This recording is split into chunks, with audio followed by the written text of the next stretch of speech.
do objeto amado. Eu sempre falo isso. O amor de Deus independe do objeto amado. Ou seja, não importa se o objeto amado me desprezará ou valorizará o amor que eu tenho, eu não me preocupo com isso, porque eu amo acima do próprio sentimento do objeto amado. E o amor de mãe é exatamente esse amor, que ama além, que ama acima. Um amor sacrificial, porque a despeito de todas as circunstâncias. Então eu quero ler, para que a gente possa orar pelas mamães de hoje, né? Todas as mamães que estão aqui na comunhão do Senhor, né? Como a minha tia Rosália, a minha tia Alzira, a minha mãe, né? Junto com meu pai, também o seu João, dona Dária, vovó e mãe, também a dona Nadir, seu Toninho, dona Nadir, também vovó e mãe, e todas as outras mães e vovós que estão aqui, a Eva, que é vovó, mas que também é mãe da Débora e da Raquel, a pastora Mara, que também é mãe, né? Filhos maravilhosos, servos de Deus, é mãe da Milene, também do Ulisses, mas também é vovó, né? Então todos que estão aqui, a Márcia com o Fábio, Márcia que também é mamãe e também é vovó, né? A dona Efigênia. Então a presença, a glória, o poder de Deus se derramando sobre cada uma de vocês, mamães, vovós, que são mamães de coração também, porque nem sempre, né? Eu sempre falo isso, eu sempre, e presta atenção para que você nunca se esqueça. O dom materno independe da mulher gerar ou não gerar, né? Gestacionar ou não gestacionar. O amor materno é um dom de Deus. E se é um dom de Deus, e portanto é um atributo que vem da parte de Deus, né? Independe, porque eu conheço muitas mães de coração. Por exemplo, a pastora Júlia, né, que ora pelos seus sobrinhos e pede oração pelos seus sobrinhos a todo momento, né, como a Roseli, do João, e a Ângela também, que pedem oração pelos seus sobrinhos e chora por eles, e clama por eles. Então eu vejo esse sentimento que transpõe a própria capacidade biológica, né, vai além. Até porque nós sabemos que aí no mundo, né, nem sempre, é aquilo que eu sempre falo, não é porque uma pessoa procriou que ela é mãe ou ela é pai, né? E a gente está vendo aí um exemplo que está acontecendo aqui no Brasil por esses dias, né, nessa tragédia que aconteceu na morte desse menino de entre 4 e 5 anos, né, o Henry, e tudo que está acontecendo. E eu não estou aqui apontando o dedo para essa mãe, né? Eu não sei. Às vezes a gente começa a falar de uma pessoa, a gente tem que ter muito zelo. Às vezes a gente está falando de uma pessoa que a gente não sabe, não tem ideia, né? Não sabe se a pessoa está passando bem, se ela tem algum problema emocional, se ela tem algum problema mental, né? Qual eram as circunstâncias. É muito difícil para nós avaliarmos, e eu vejo todo mundo falando um monte de coisa. Então, né, a gente precisa ser mais comedido, mais ponderado. Mas que existem mães que não germinaram, mas que não são mães de verdade, elas só procriaram, como também existe o contrário, porque é um dom de Deus, e essas pessoas vivem esse dom maternal, não obstante não estarem sendo mães biologicamente falando, né? Mas como tias, como servas do Senhor, como educadoras e como pessoas que choram, que oram, que intercedem. E isso é maravilhoso, e isso é muito especial. Então eu quero ler e quero orar num texto muito conhecido, mas que fala muito. Não tem como você ler esse texto e não ser ministrado pelo Espírito Santo pelo próprio texto em si. Está lá em 1 Samuel, capítulo 1, do versículo 1 em diante, que diz assim: Houve um homem de Ramataim Zofim, da região montanhosa de Efraim, cujo nome era Eucana, filho de Jeroão, filho de Eliú, filho de Tou, filho de Zuf, efraimita. Versículo 2 de 1 Samuel capítulo 1. Tinha ele duas mulheres, uma se chamava Ana e a outra Penina. Penina tinha filhos, Ana, porém, não os tinha. A época era hostil, né? Havia uma cultura muito forte naquele momento, naquela região, naquela época, que a mulher que era estéril estava amaldiçoada. Amaldiçoada pela cultura, amaldiçoada pelos seus próprios familiares, amaldiçoada, entre aspas, porque era o que se cria, estava amaldiçoada por Deus. Por quê? Porque uma mulher que não gerava era uma mulher estéril, portanto era uma mulher maldita, porque se fazia alusão à mulher como sendo uma terra que mesmo que tivesse uma semente naquela terra, ela não produziria. Então a terra era chamada de terra maldita. E a mulher que não desse filho, não germinasse, tinha exatamente a mesma avaliação, o mesmo juízo de valor.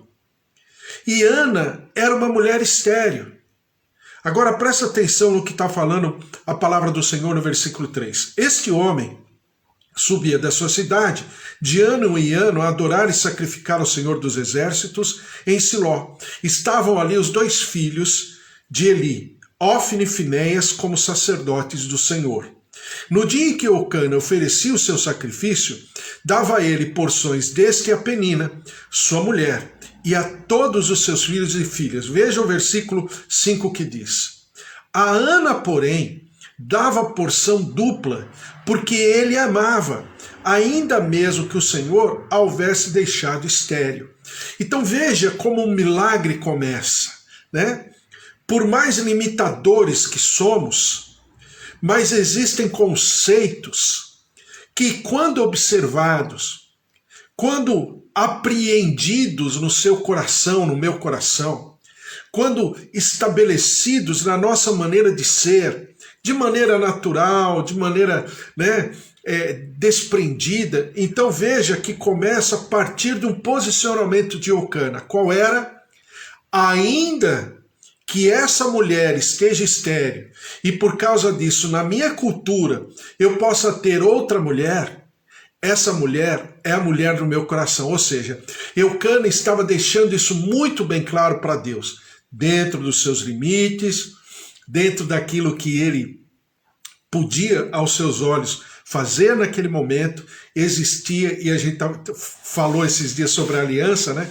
Existia uma marca de uma aliança de Eucana com Ana que prevalecia, suplantava os próprios limites de Ana e o próprio contexto, né, daquele momento do que significava uma mulher estéril.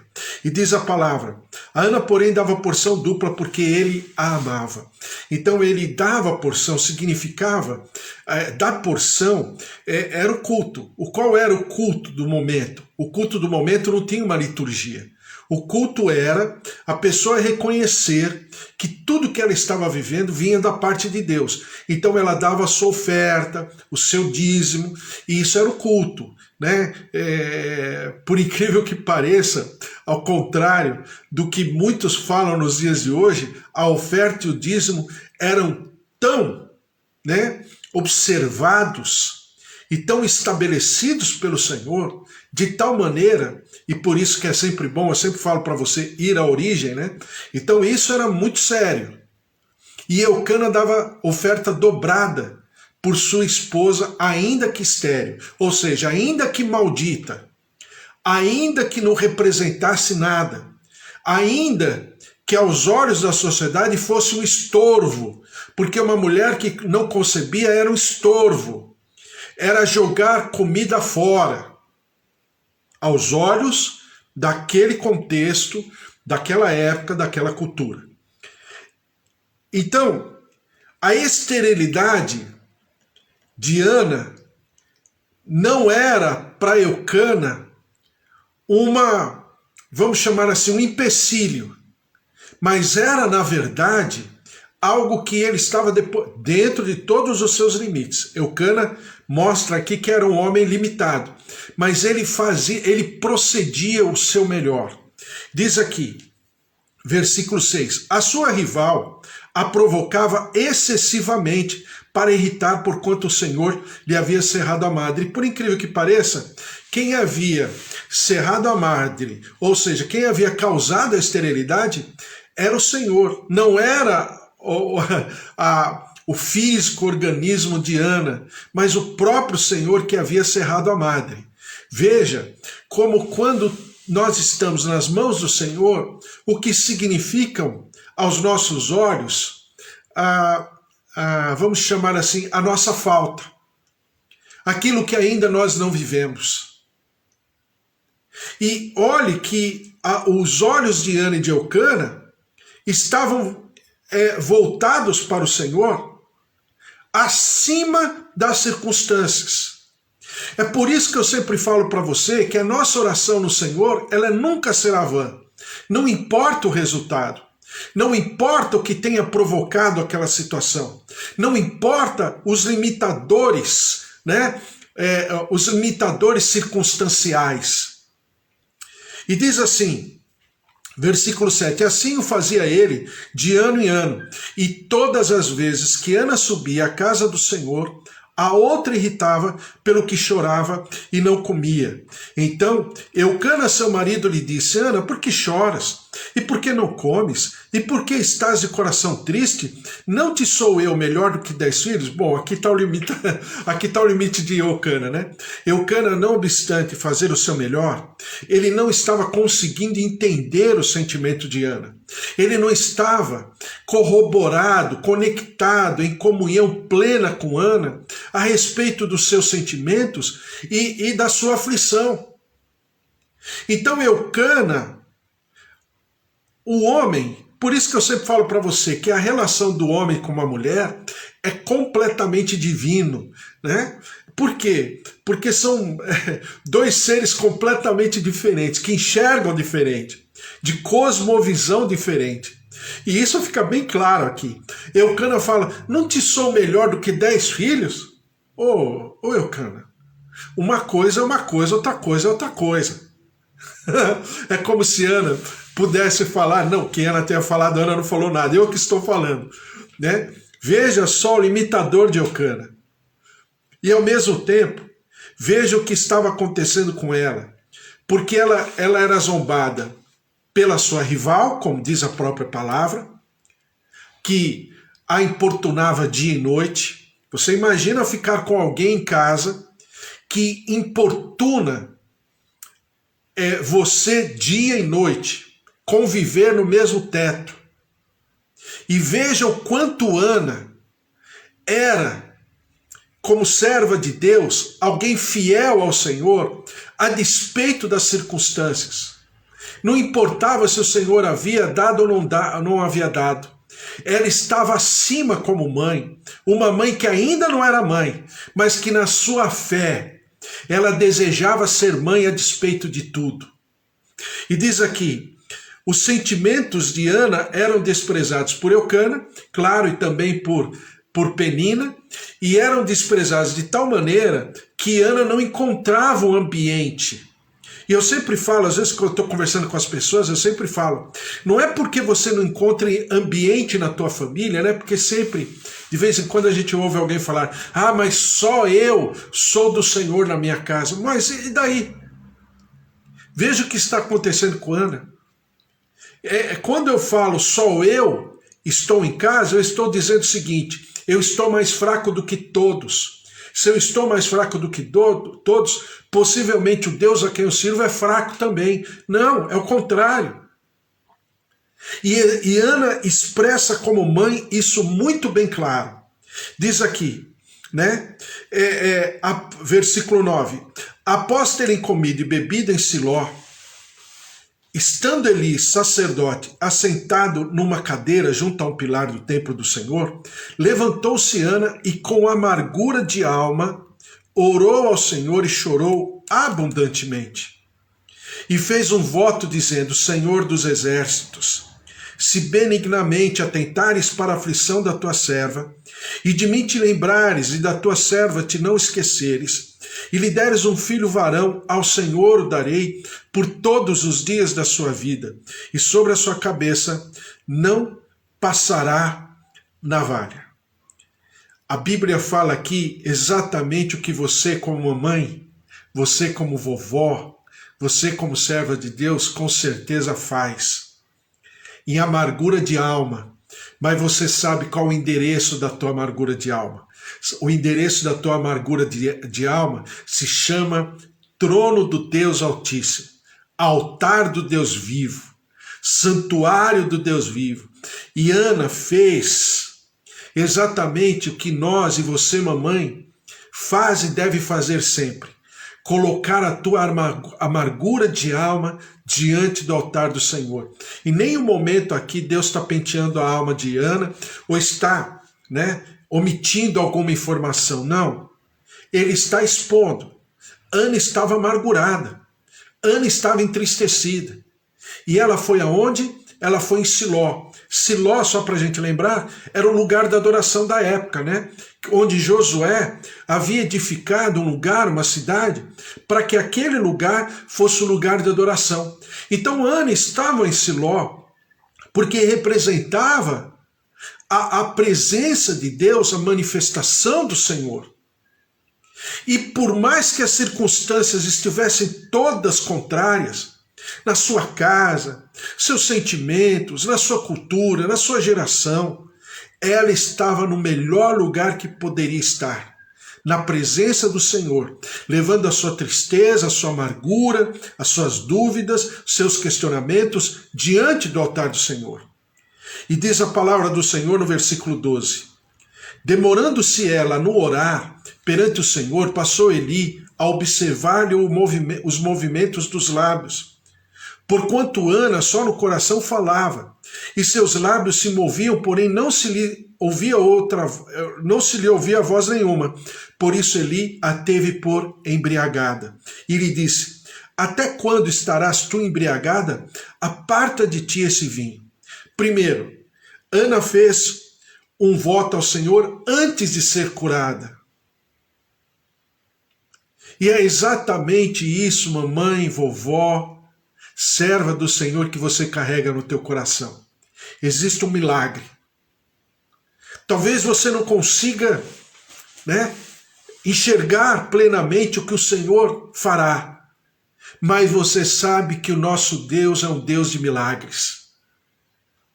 Talvez você não consiga expressar tudo que possivelmente o Senhor possa fazer, mas você sabe que o altar do Senhor é o ambiente do milagre, é o ambiente dos sinais, prodígios e maravilhas.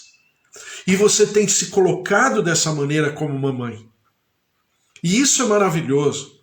Por mais que a aflição, a amargura, às vezes pareçam que tomem conta do teu coração, dos teus sentimentos, é ali que você deve deixar vamos dizer, a tua tristeza, a tua aflição, a tua angústia, e colocá-los diante do altar do Senhor, porque é só o Senhor. Veja só, e veja o que a gente leu no capítulo 13, 14. No versículo 13, 14. Ana não tinha apoio em casa, com certeza da sua rival nem pensar, mas ainda do seu marido também não. Mas quando ela chega na casa do Senhor, ela não tinha também na própria casa do Senhor uma pessoa que pudesse corroborar, comungar, se aliançar, se conectar com ela em oração e intercessão. Pelo contrário, Eli estava julgando, estava interpretando aquela atitude dela como uma atitude impensada, uma atitude louca, em devaneio. E a Bíblia fala que Eli a teve por embriagada. Veja que Ana não encontrava ambiente, lugar nenhum, mas ela prevaleceu. E você, como mãe, no teu sentimento, no teu derramar diante do altar do Senhor, ainda que você não tenha ao teu redor qualquer situação, qualquer pessoa que possa conectar com você, ligar com você, comungar com você, da tua tristeza, da tua angústia, você tem no Senhor, porque esse amor de mãe que você tem não é teu, mas é do Senhor que derramou sobre a tua vida, como intercessora, como alguém que ora, que clama, que se derrama. E a Bíblia diz assim, ele disse, até quando estarás embriagado? Aparta de ti esse vinho. Porém, versículo 15, Ana respondeu, não, Senhor meu, eu sou mulher atribulada de espírito, não bebi nem vinho, nem bebida forte, porém venho derramando a minha alma perante o Senhor. Não tenhas, pois, a tua serva por filha de Belial, porque pelo excesso da minha ansiedade e da minha aflição é que tenho falado até agora. Ou seja, ela era acusada injustamente na sua casa, no seu casamento e até mesmo na igreja. Mas ela permaneceu fiel, porque ela diz assim, não tenhas, pois, a tua serva por filha de Belial, porque pelo excesso da minha ansiedade e da minha aflição é que tenho falado até agora. E ela expressa para Eli, o sacerdote, os seus sentimentos e abre o seu coração, né, para alguém que não estava ali, ainda que fosse uma pessoa completamente, né, desculpe o termo, desprezível às coisas de Deus, não obstante conhecer ao Senhor, mas ele estava ali e ela o enxergou como instrumento de Deus diante da sua aflição. E versículo 17 diz assim, então lhe respondeu Eli, vai-te em paz, e o Deus de Israel te conceda a petição que lhe fizeste. E disse ela, acha a tua serva mercê diante de ti. Assim, a mulher se foi, seu caminho, e comeu, e o seu semblante já não era triste. E é aquilo que eu sempre falo para você. A maturidade de um servo de Deus, e aqui no caso de uma serva de Deus, faz toda a diferença. Ela conseguiu discernir o que era do homem e o que era de Deus. E nem por causa disso ela violou algum preceito, mas pelo contrário, aquilo que foi do homem, ela separou. Ela não absorveu aquele desprezo, atribuindo a Deus o desprezo, não. Ela atribuiu a Eli, um homem, né? E a gente vê depois, durante toda a história, né? Um homem frustrado no seu chamado, um homem frustrado como pai, um homem frustrado como sacerdote e um homem frustrado como juiz, porque nem a sua própria casa ele conseguiu, né, alterar e transformar, mas pelo contrário. Mas quando Eli fala, vai-te em paz, o Deus de Israel, e te conceda a petição que lhe fizeste. Ali, ele identificou como sendo uma palavra de Deus. E ali nessa frase, ela toma para si e faz daquele homem o seu profeta. Não que ele fosse um profeta, mas ela fez daquele homem um profeta. Porque proferiu uma palavra de Deus, porque só pode abençoar e só pode trazer uma palavra profética o instrumento de Deus. E ela enxergou naquele homem aquele instrumento. E a Bíblia diz que ela mudou completamente o seu semblante. A Bíblia fala que ela se alegrou. Por quê? Porque em Siló ela foi curada no seu espírito e foi curada no seu emocional. Mas na sua casa ela foi curada no seu físico. Eu não vou ler mais, a gente conhece toda a história, mas quando ela chega em casa, ela já havia mudado completamente. E aquele poder de palavra a transformou. Lembre, ela se posicionou em mudar. E na sua disposição em mudar, o poder de transformação, é uma diferença entre mudar e transformar. E o poder de transformação de Deus achou guarida no seu interior. E o milagre se manifestou. E a palavra do Senhor diz que Eucana, né, a visitou